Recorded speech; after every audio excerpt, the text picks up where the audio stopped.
তো গাইস, প্রথমে ভিডিওটি দেখি, তারপর লেজেন্ডের রোস্ট করা কমেন্টগুলো টেস্ট করব। সারাটা দিন এত ভারী লেহেঙ্গা পরে, ভারী ভারী গহনা পরে খুবই ক্লান্ত হয়ে গিয়েছিলাম। আমার শরীর একদম টায়ার্ড ছিল। মাথার ওড়নাটা যে খুলবো বা মাথায় যে ক্লিপগুলো খুলবো, ফুলগুলো খুলবো, সেই এনার্জি একদমই ছিল না। আচ্ছা, পরে সে আমাকে বলল, আচ্ছা আমি তোমাকে হেল্প করতেছি। तो चलिए शुरू करते हैं।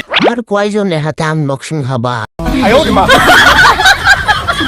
তেমন কিছু না, মুরগি খাওয়ার জন্য মুরগিকে পরিষ্কার করতেছে। এমন মুহূর্ত আর কয়বার আসবে আফা? হইছে, এইবার তো দেন। খেলার ভিডিও আপলোড কবে করবেন?